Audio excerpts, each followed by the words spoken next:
Welcome back, everybody. This has Been There, Watch That, and we're here to review another movie.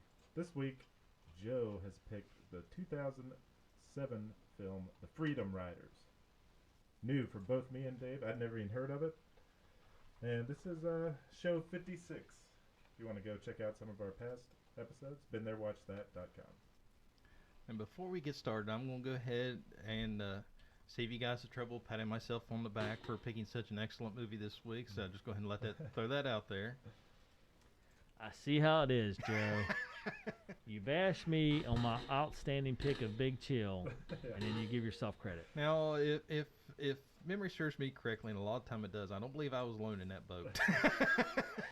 Not mentioning any names. Anyway, so yeah, I got to admit, Joe, I was really impressed because this is outside your normal Explosion. film. Yeah. Yeah.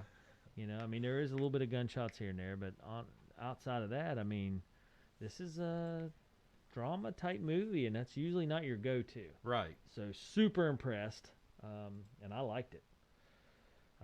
I like Hilary Swank. I think she does a good job. I was a big fan of her in $1 Million Baby, and I thought this cast did a great job. So I was really into this movie. I like to throw curveballs every once in a while just to keep you guys on your toes. Yeah. Yeah, nice work. The algorithm has treated you well. Oh, no, this was off the algorithm. I know. I was being sarcastic. Hey. You went out on your own and look what you found. Yeah. There you go. It's kind of a Dangerous Minds. People remember that movie from the 90s. You beat me to it. I was thinking about it Pfeiffer. after I watched it. I was like, man, there's been several movies. It's like the same. Like Lou Gossett Jr. was in one where he carries a ball bat with Jim Belushi. Mm-hmm. They kind of had the same deal.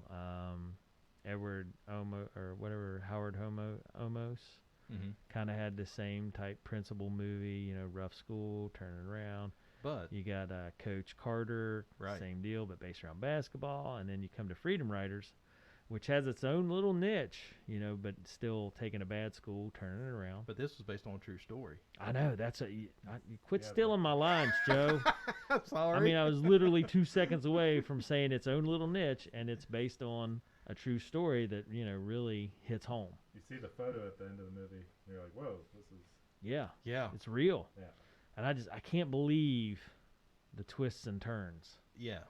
I mean, it's not like your typical murder mystery movie where you just don't see things coming, but what they accomplished is amazing. All right, let's get into it, Joe. All right, Joe. All right, so you ready Hit for it. the Break it rundown? down. Rundown and casting calls. So here's the rundown.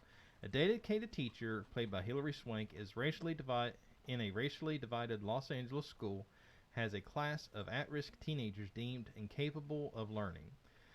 Instead of giving up, she inspires her students to take an interest in their education and planning their future.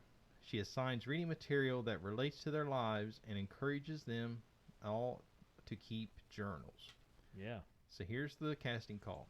It stars Hilary Swank, and she plays Erin Gruwell. She's known for $1 Million Baby, I Am Mother, which is in our archives. Episode 11. There you go. Justin's on the ball. Yeah. And P.S. I Love You. Patrick Dempsey plays Scott Casey, and he's known for Grey's Anatomy, Enchanted, and Transformers Dark of the Moon. McDreamy. There you go. Yeah. Cena wasn't awake when I was doing the notes last night because I was like, okay, that's either McDreamy or McSteamy. I don't know. Don't really care, but it's like, I thought he was one of them. Scott Glenn plays Steve Gruwell. He's known for The Hunt for Red October and The Silence of the Lambs. April Hernandez Costello plays Ava Benitez, and she's known for Dexter and ER. Not Eva. Ava. Yeah, I saw that and I was like, oh, that's not Eva, that's Ava. Kristen Herrera plays Gloria Munez. She's known for Zoe 101, General Hospital, and The Bernie Mac Show. Benita Smith plays Brandy Ross, and she's known for The Shield, Henry Danger, and Judging Amy. Hunter Parrish plays Ben Daniels, and he's known for 17 Again and RV. And John Benjamin Hickey plays Brian Gelford, and he's known for Transformers, Revenge of the Fallen, Flight Plan, and The Taking of Pelham 123. Yeah. That's a good movie. Yes, it is. That's a very good movie, and that is on my list. Nice. So, really good. Now, Imelda Staunton, who played the bad administrator. Yes. My gosh, she played the same role in Harry Potter. Really? You just want to hate her because she's got that little smile, that little giggle, and those piercing blue eyes, and man, She just got a crappy outlook. Yeah, she's got that niche of just being that jerk. Yeah. Well, But I'm a big fan of Hilary Swank. I thought she did an outstanding job. I'm a big fan of Scott Glenn, the dad. mhm. You know, I thought he played his role. He had the voice, he had the look. So, and I thought the kids did really well. You know, it's hard to Yes. get that many teenagers involved in a movie and not have them. At least one or two of them be awkward, maybe. Right. But I Well, thought they did a great job. And the only ones that was awkward, they was supposed to be awkward. Yeah. I just mean, Yeah. Yeah. usually you see one of them that can't act very well. And you're Yeah. like, Hunter Parrish's character, he doesn't say a lot, yeah. but I thought that was amazing. And Yeah. I hope that's a real part of the movie. You know, the one white kid that's like, yeah. I need out of here. Yeah. But I agree. I mean, once the movie started getting going, I saw, okay, here's what it's about. It's one of those movies. I'm like, hopefully, it's a difficult thing to do. Like, it could easily go the wrong way. Right. Yeah. If you don't act it correctly and it's over the top or tries too hard, yeah, to be that's sappy, it could be the one with bad. Lou Gossett Jr. with the baseball bat, the big fight scene at the end. It's like, come on, Right. But I agree with you, Dave. The kids in this totally held their own and Yeah. kept it going, made it believable. Yeah. It's how I stumbled upon this movie was I was scrolling through Facebook one day and seen this video on this teacher. She was telling about all these at-risk teens that she was students of, and just all the success stories. And they said they made a movie about it. I was like, man, she's phenomenal. I want to see this movie. And I was telling Cena about it, and I said it's called Freedom Riders. She goes, we have that movie. I said, where? She said, we have it. And I looked, and I was like, sure enough, it was a movie that she had bought at some time ago, and it was one of those. I looked at the cover and was like, well, that doesn't look very, very good, and I just brushed it off the side and never thought anything about it. I was like, man, I'm missing a gem here. Yeah. Well, there's so many stories to this story. Yes. One, the relationship with Erin and her husband, Yes. which, I mean, I'm sure all couples can kind of relate to one of the spouses in the couple getting so engrossed in a personal mission that it does take away from the marriage and how you deal with it and so forth. And I thought, Patrick Dempsey was a scoundrel. He was getting neglected as a husband, and he just chose to be packed up one day and done. Right. And she didn't see it coming, and that's hard. That's hard. You see any relationship on that makes it hard. So that's one story. The second story is the kids themselves and their personal lives, which breaks into like 20 stories. Yeah. And then you have the administration and the school staff. I was really, it was a tough moment. I'm a teacher. I have a teaching license. I taught up at the high school. It's a tough moment when you go to another staff member and you kind of pour your heart out to them, and then they have zero empathy for you. Right. I thought that scene in the teacher's lounge where she's talking to the other guy that teaches English, and he's just like, no, you're a moron.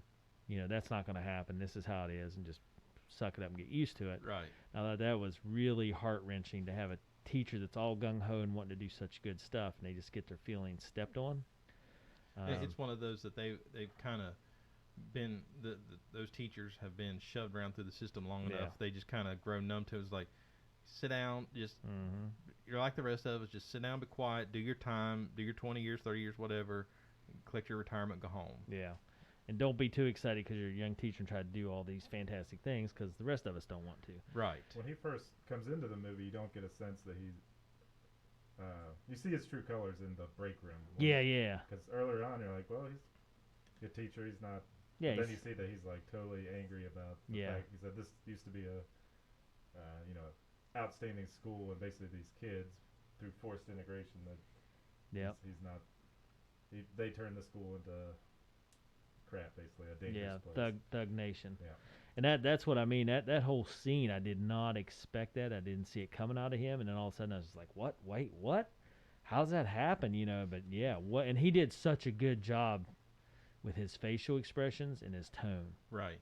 I mean, I thought he hit a home run on that, because he went from being this friendly, nice guy eating a sandwich to nah. One of the villains in the movie. Yeah. Well, and what I found interesting, of course, here all three of us, we're from a small town. Mm-hmm. And, if there was a new teacher that came into the area that was able to do this the community would back them up 100%. Oh, yeah, I mean, yeah. do everything, but and maybe even on a good day have a parade for them. Yeah. And here's this teacher in a much bigger situation, big city school, that literally everybody is trying to be a roadblock for. Yeah. That she's trying to do something good, and you're seeing the results, and all the way through, they're just putting roadblock after roadblock after roadblock. You know, it's one of those. She's not asking you to participate, Yeah. but quit Well, being in the way. And my big pet peeve was, and I've experienced this, but on the good side, because you're right, Joe. Our community is wonderful. When she goes in, she's like, "These books are just sitting here. They're brand new. They're not even being used." And he's like, "We can't have them waste them." And just to let something sit. So Right. my own personal experience, I went into high school and I was like, I got half my class is not reading at a sophomore level. I need to go down. And the one English teacher's like, I have Where the Red Fern Grows, an 8th grade level book for we use for freshmen. Come borrow it. And I borrowed 30 copies. Right. And she was more than happy to give me those books. She's like, I want them used. Here, go use them, by all means. Right. And what a difference that makes. Yes. Versus somebody saying, we're not going to waste these books on those poor kids. Yeah. She points out, she's like, the kids know that with the school system is afraid to give them nice things. Yeah, basically. yeah. Like, Right. To them, they're being told, we don't trust you to Yeah. take care of something and not rip it up and mess. And it's funny because when they got the new books, that's exactly what they did. They smelt them and flipped through them and say, these have never been used. Yeah. They appreciated it.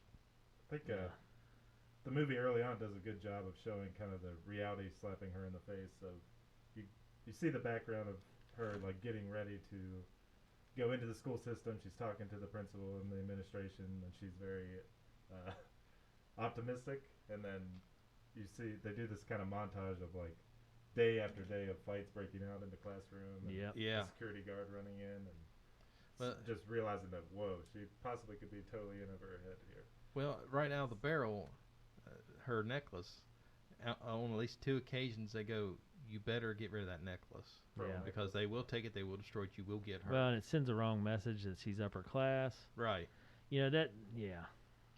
And I love how they don't beat around the bush. They bring right up right in the middle within the first 30 minutes of racial stereotypes and racial profiling. It's like, I hate you just because your skin color, this, that, and the other. And she just brings it right to the forefront. It's like, okay, why do you hate me? Yeah. And Ava goes, because you're white. Mm-hmm. And she's like, but you don't know me. I don't care. I don't like you. And it's like, people that look like you did things to my family yeah, in the past. yeah. So Arrested my dad. Yeah, so it's interesting how a film about a teacher changing kids' lives, there was no boundary or no limit to what they wouldn't cover in this movie, and they did it in a way, because nowadays, fast forward, here we are 2022, and it's either us versus them, whatever the category is, and there's no sit-down open discussions like, you're wrong and I hate you, and blah, blah, blah. And it's like, look, they brought this into a format where they was able to sit down and discuss it in an open discussion and came out respecting each other for it afterward. Yeah. You may have said it in the intro, but we're talking about Long Beach, California in the 90s is where this is set, right? Yes. Yeah. Because it opens with the montage of riding and Yeah. just kind of sets the stage. The Rodney King what's- deal. Yeah. We're talking about Well, the center of like gangland in Yeah. California. In 1993, Long Beach, where the high school is located, had more than 100 murders. So that's one every 3 days, roughly. Wow. 3.5 days. What, Long Beach? Yeah. The community? Yep. Okay. So kind of crazy. There's blacks, Latinos, and Asians basically are the three Groups. sects that are Yeah. beefing throughout the beginning of this, and starts out. I mean, the kids in the classroom are basically segregated off into Yeah. areas of the classroom. They're staring each other down. They don't like each other, basically. Right. Yeah, it's kind of crazy. So it all started with school choice and integration, where they tried to change the culture of a school by having more diversity and allowing more students to have opportunity, and then it goes bad. Yeah, it's one of those, it looks To good on start. paper, let's just Yeah. throw them all in there and just see what happens. Well, you see what happens. Yeah, so they, as you say, Justin, they immediately segregate themselves back into their groups for protection, and, and that's how it works. But a lot of neat stuff on this. Every one of Aaron's 150 students graduated from high school. Most went on to college. Pretty cool. Some used their profits from the Freedom writer's diary book sales to help pay for college. Um, pretty neat, pretty neat. So this movie follows them for basically 2 years, freshman and sophomore year. Right. Yeah. With the thing at the end being that basically they went to the administration and got an exception for her to be their teacher for all 4 years. And normally that wouldn't be allowed. Right. Normally junior year, Yeah. the guy that the other teacher that you don't like too much, he would take over, and he fought tooth and nail to keep her from being able to do that. And then that's crazy because it's only one class. Yeah, that's one thing I don't understand is like the guy should be appreciative because at this point every teacher along the way has written every single one of these kids off individually. So if anything, he should be appreciative of like she's willing to keep this group. Yeah, keep his group of misfits basically. And that he should be like, well, thank you that I don't have to deal with them. But he's just arrogant enough and going like, no, I deserve these kids. Yeah. And well, and that's like the administrator. Well, if they can stand on their own, we'll see next year. You know, and that's just terrible. Yeah, and it's one of those. It's not that simple. She's trying to. Yeah, the administrator is building a win-win for herself, and right? Not for the kids, not for the teachers. Yeah. Just for her own personal sense. And what a nasty, nasty meeting at the end, man. Yeah, basically just to prove her point of you need to sit down and be quiet. I know what I'm talking about. I've been here longer. You don't know what you're talking about. She's just the jealousy comes through big time. New teacher who's able to actually connect with the kids. And she's like, I connect with kids too. Yeah, I love the little montage of her walking into the office every time a newspaper article was printed. Oh, I laughed. It's like, that's right, you get every bit of that you deserve. Yeah, a lot of the montage around the newspaper articles, the fact that they're raising money and basically putting together a field trip on their own because they knew they weren't going to get the money from the school system. So right. They were doing bake sales and cooking food and having an event at the park basically with all the kids in her class in order to get a field trip so they could go to a Holocaust museum that looked like that's what they went to. And the dinner that they have afterward at the hotel, all the Holocaust survivor characters were the actual Holocaust survivors. Yeah. And the lady at the end too? No, she was an actress. Oh, okay. Yeah. So she did bring. I saw that. Hold on, let me back up. She did bring. Make sure. Mayap guys. Yes. She did bring her to her class. She was 87 years old when she came to speak at Woodrow Wilson High. She came during the 94-95 school year. Now, she was still alive in 2007 when she turned 98. That was a long time ago. Yeah.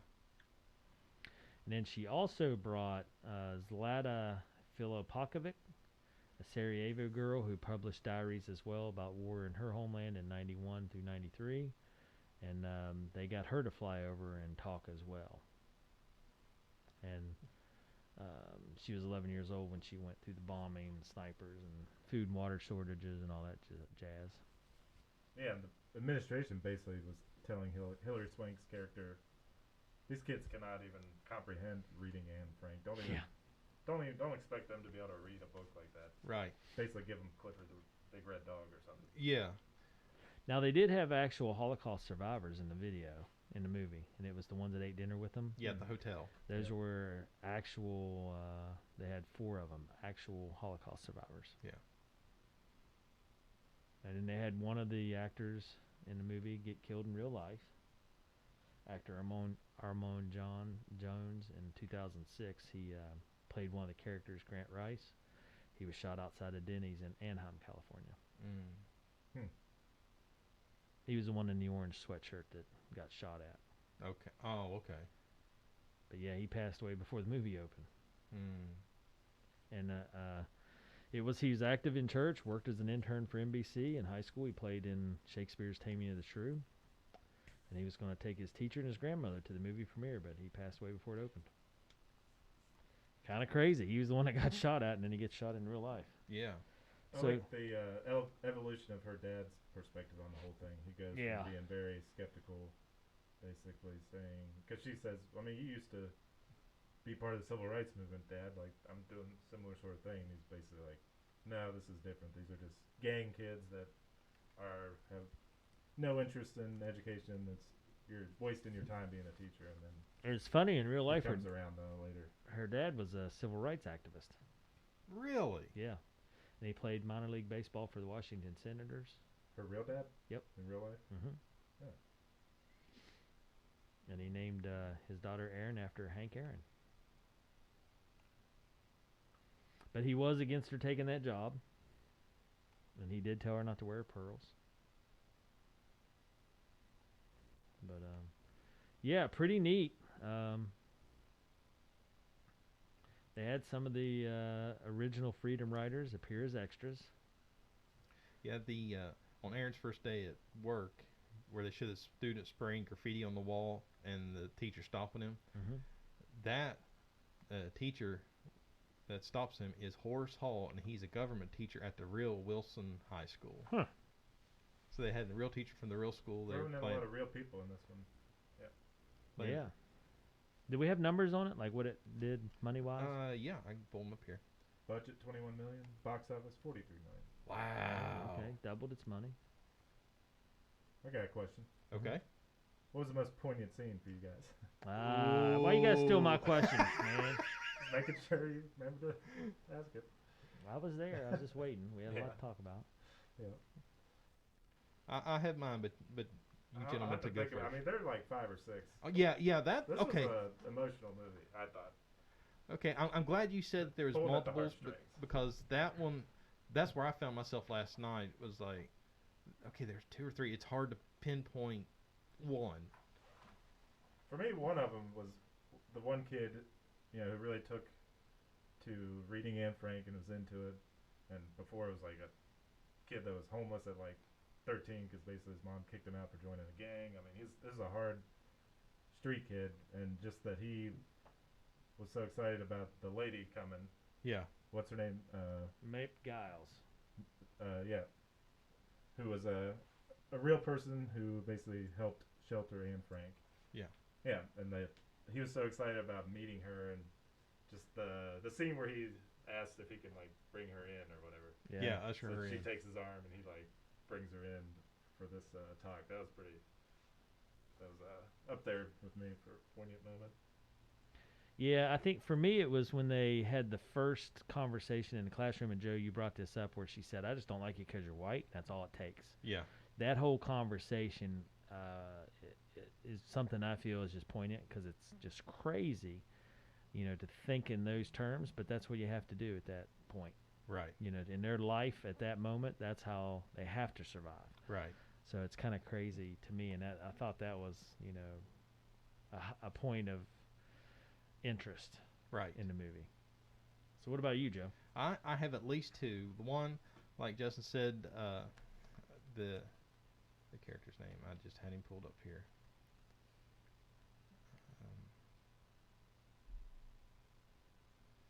Marcus. Whenever they're reading the Holocaust, and Marcus asks to usher Miss Mape in, it's like he gets it. The one kid that at the beginning of the movie you think would be the holdout the longest, Yeah. just by the way he acts. It's like he gets it.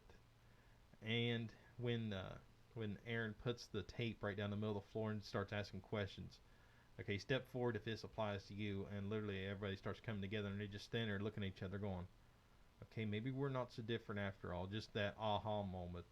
That they've all experienced a lot of the same hardships and traumas and all sorts of stuff, of friends dying and all sorts of things like that. Yeah, and then after the dinner with the Holocaust survivors, you see each of them take the bag of books or their goodies from their field trip, and the one completely makes the life decision to take his firearm and dispose of it, and you see them literally start changing their own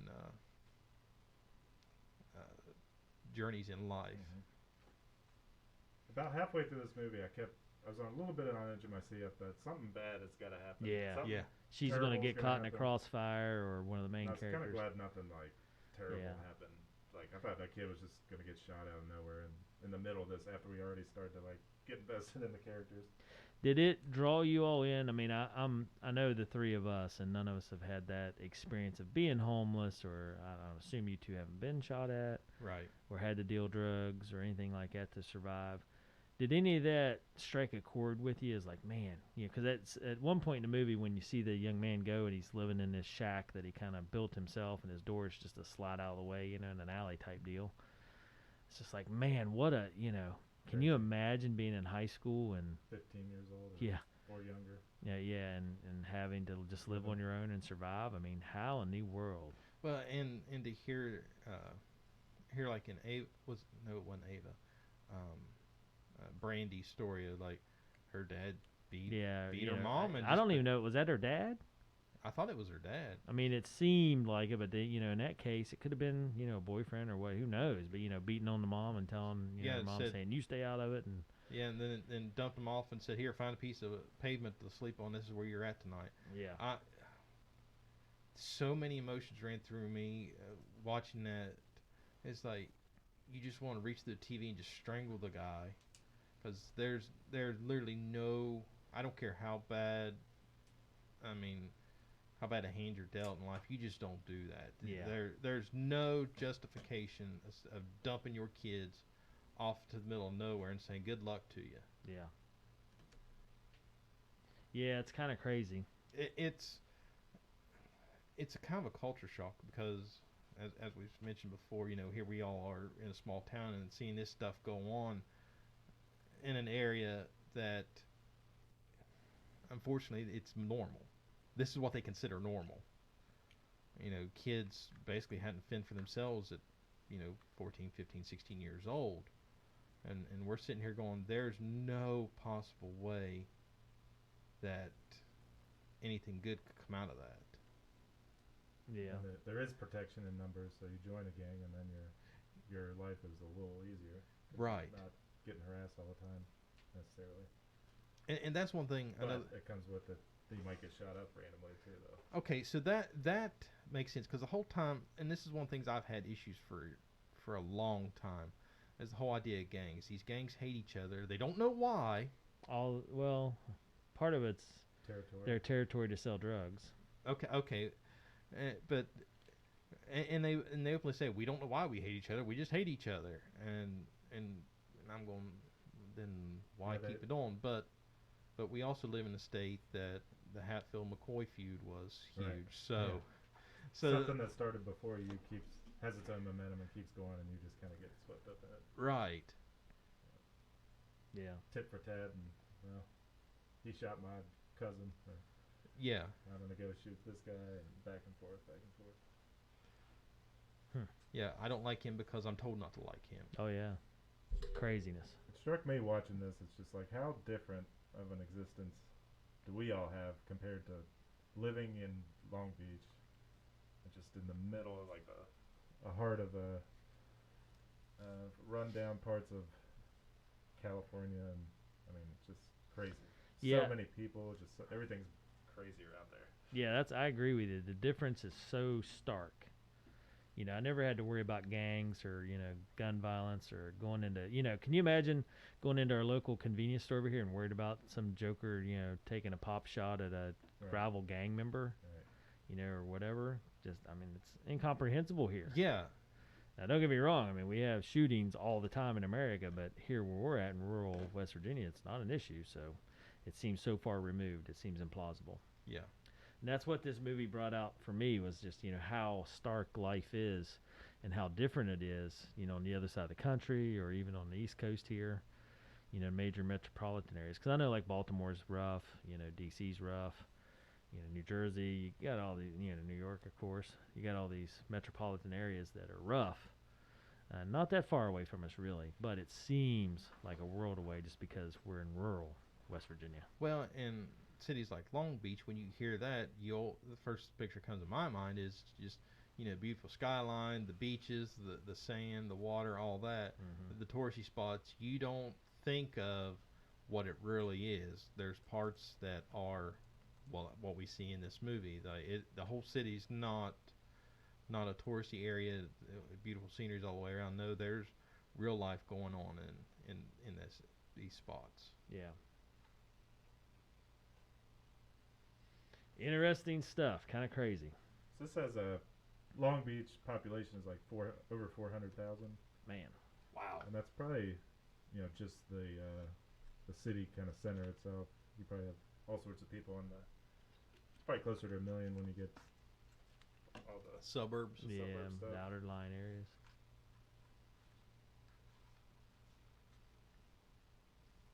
I thought the soundtrack was pretty good with this, for the most part. Yes, very very good soundtrack. Yeah, I didn't notice it as much, but not as much as The Big Chill. Yep. But it's I think they threw everything was tied together very in, nicely. threw in a lot of like the '90s hip hop and Yeah. stuff that they would have been listening to at the time. And yeah, it's interesting. With the hip hop thing, she kind of tries to do this class where she writes like some Tupac lyrics up on the board. And basically tries to turn it into like a poetry class, but gets shut down kind of quick. 'Cause they're like, we know all these lyrics, and what's a white lady gonna teach us about Tupac? And she's like, yeah, maybe this was not the right. Yeah, not the right approach. This was not the right approach. They played into her kind of like, I don't know what you'd call it, just her lack of street vocabulary. Yeah, that was little kind of bit. funny. Sometimes it was pretty good. Sometimes it missed the mark a little bit. When she's like, "What the dealio?" or something. Yeah. It seemed like they were trying to make it a little bit over the top of her being like not street, and she was playing into it. But Right. I didn't mind it. Overall, pretty few gripes with this movie in general. I have one more poignant scene that I completely forgot about. The young gentleman standing when they come back, and they're doing that toast for change, and he pulls out his notebook and starts reading about his mom getting evicted. Oh, gosh, yeah. Yes. Well, and that was a huge scene That. where the boy talked to the girl and was like, Who is "Who's this that kid? Yeah. Do you know his name?" And like, I kid? had Just been so there. quiet, this Mexican kid that Yeah. never That. even knew who he was. For me, I think that was probably the hardest scene to watch. I mean that. And don't get me wrong. This movie,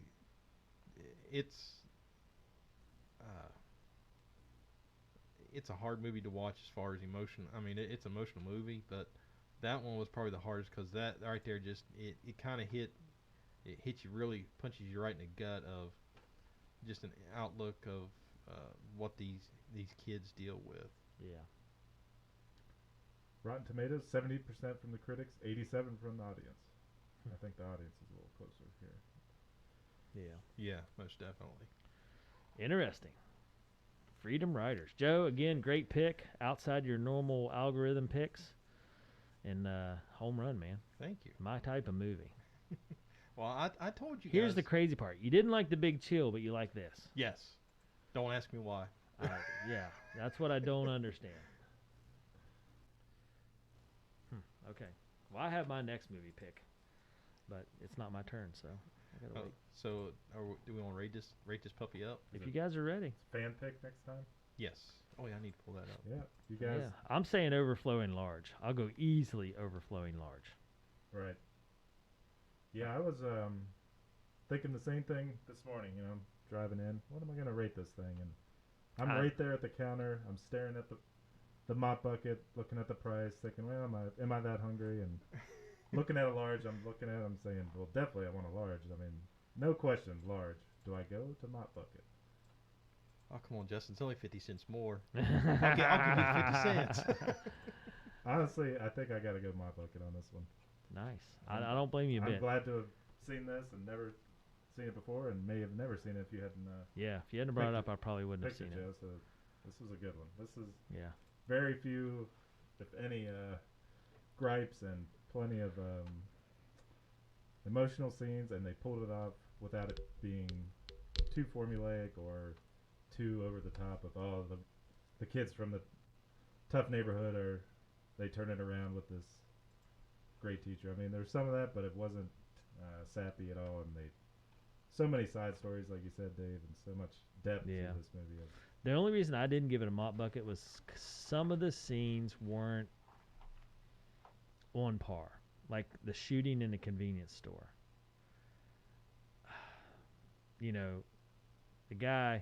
the guy, she goes in the store and she's piddling. Yeah. You know, and I gotta say, from my teenage years, if you know, you let somebody to run into the store real quick while everybody's waiting in the car, there's no piddling. You run in there, you grab your stuff, you get back out in the car. So Right. I felt like they were just stalling for the shooting to happen, you know, and then the kid beating up on the video game, having an argument with the guy. He walks outside, and then the guy stares at him for a good couple of seconds before he tries to take a shot at him. Yeah. I just felt like that was all Kind of a little overdone fabrication. Okay. So that was just a little off. Because I mean, if you're going to shoot somebody, you know, they got to sit there and stare at him forever, you know, playing the game and yelling at his stuff. You know, you're just going to shoot him as soon as he comes out the door. You're not going to wait. And then, you know, there's just a couple of little scenes like that I was like, yeah. Mm-hmm. You know, and then a lot of the kids were very, very hardened gang members. You know, and there were scenes like with the one kid's out in the hallway, you know, and he's crying. I'm just like, yeah, you know, I don't know. That hardened gang members aren't going to break down like that in school. They got too much at stake. So that's the only reason I took off a half of whatever, you know, or it's overflowing large instead of my bucket. Just a little bit there. Mm-hmm. But, you know, that's small criticisms on my part. Yeah, overflowing large, easy. Still a great score. Oh, yeah, great story. So good job, Joe. Kudos to Joe. So I think, for me personally, this is a mop bucket for me. No questions asked. Yeah, you watched it twice. This makes the third time. Yeah. So for that, yeah, that's a good one. Yeah, just the story. I was easily sucked in and set through the whole thing. Because Cena and I we're bad about, we'll watch a movie, like we'll watch half the movie the first night and then the second half the second night. We'll break it up in 2 nights unless it's really good. This was one of those, literally we watched it up to like the last 30 minutes. And the only reason we stopped then was because it was getting too late and we was both tired and we were about to fall asleep. But we didn't want to miss the last 30 minutes of it. Yeah. And if it wasn't so late, we would have sit there and watched the last 30 minutes. So that speaks bounds there of, because it's not very often that we get a movie that we'll watch all the way through one setting. Yeah. Good stuff. Just looking through Rotten Tomatoes scores a little bit. When there is a bad score, it's people having problems that we've already seen this before. The same story is kind of cookie cutter and being repeated. And just very formulaic is what some people have problems with watching this. But I don't know. I've seen it before, they say. Well, I get it because you guys mentioned, you know, other movies like this, but this was based on a true story, so how could it be cookie cutter? I'm okay with a reboot. And it was good. Right. You Yeah. know, the other ones, like I say, were kind of chintzy because, you know, they had the, I don't know, overcooked drama, so to speak. Yeah. This was all based on a true story, so how could it be cookie cutter when? Yeah, I agree. They just must have had a bad day. A real hidden gem. Yes. You know, I mean, I know there was a ton of propaganda around Michelle Pfeiffer's one because of the soundtrack and everything, but you know, this one's a hidden gem for sure. Yeah, I was actually shocked when neither of you guys had seen this movie because this movie seems like right in both your guys' wheelhouses. Like I was shocked that neither of you had seen this. Yeah, I never even heard about it. Well, like I said, I hadn't heard about it until I saw that Facebook post, and then Cena educated me. Like, yeah, we already had that movie. You just choose not to watch it. Like, well, okay. Nice. All right. Well, good call. Good So pick. next week's pick. What are we thinking? Are we spinning the wheel? Spin the wheel, make the deal. Joe's got a little saying for it. I like it. You want to spin the wheel, Joe, or should I? We've got 27 options. I was gonna say you spin it, and I'll tell you what. 77. Okay, 77 is The Big Hit. Never heard of it. Let me look it up here. The Big Hit. It's a 1998 action comedy. Makes me nervous because it almost sounds like The Big Chill. Yeah.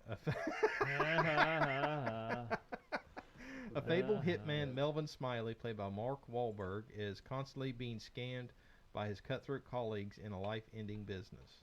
So when he and his fellow assassins kidnap the daughter of an electronics mogul, it's naturally Melvin who takes a fall when the primed score turns sour.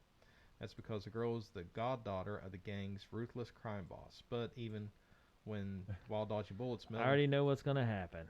He takes the fall. He falls in love with the girl. They smooth it all over because the dad wants to kill him, even though he's. Yeah. The end. 81. 81. Okay, McClintock.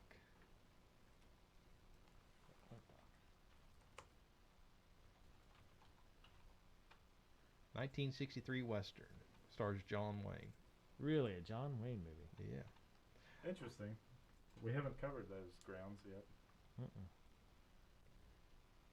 Wealthy rancher McClintock uses power and influence in the territory to keep peace between farmers, ranchers, land grabbers, Indian, and corrupt whoever.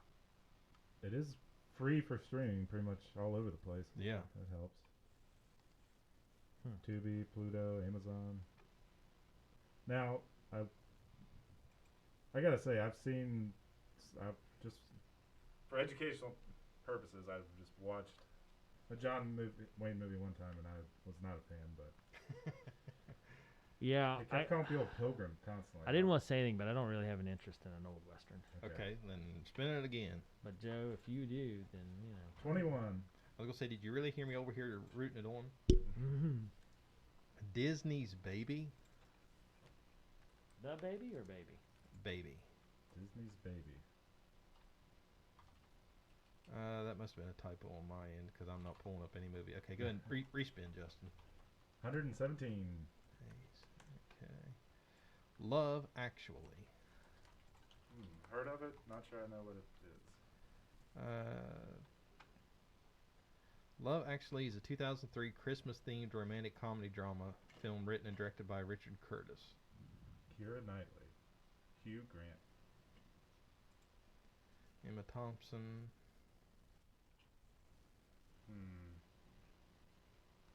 Christmas-themed romantic comedy drama. Yeah. Don't know about that one. Yeah, especially in 90-degree June. Yeah. Do we want a Christmas movie in June? 24. Bloodsport. Oh boy. Man, it's getting tough spins here on the wheel. Who picks these movies? This was all online stuff. I know, I'm just saying. U.S. soldier Frank Dukes, played by Jean-Claude Van Damme, has come to Hong Kong to be accepted into the... I've seen this a long time ago and I was not impressed. 88. The Shining. The Shining. That's interesting. Now we're talking. Jack Nicklaus, right? Yeah. Stephen King. Let me see if I can find it Nicholson. stream. The Shining. Okay, it looks like it's on HBO Max. No, I have not seen this movie. Of course, What? I've seen the little clip of him, Jack Nicholson, sticking his head through the door. I've seen that a million times, but I've never watched the movie beginning to end. Really? Yeah. All right, this got to be the one then. Alright. So this is it. We picked it. 1980s film The Shining. Watch it for next week. If you guys want to follow along with us. Wow. Watch it again. Okay. I like it. I like it a lot. That wraps up show number 56. The Freedom Riders. Good scores all around. Yeah. All right, Joe. Take us home. All right. So for more news and reviews, be sure to visit our website, beentherewatchthat.com. Follow us on social media. We're on Facebook, YouTube, and Twitter at BTWTPod. And be sure to subscribe to the podcast, Been There, Watch That. And be sure to leave us a 5-star review. And all our podcasts are on all the major platforms, and every episode is hosted by Anchor.fm. Okay. All right. Well, as they say, many thanks to Joe, Justin, and for Joe and Justin myself. We are out of here. And Justin? Been there? Watch that? There we go. Been there, watch that. We'll be back next week with The Shining. Jack Nicklaus. I like it. Okay. Everybody have a fantastic week. We'll catch up with you next week.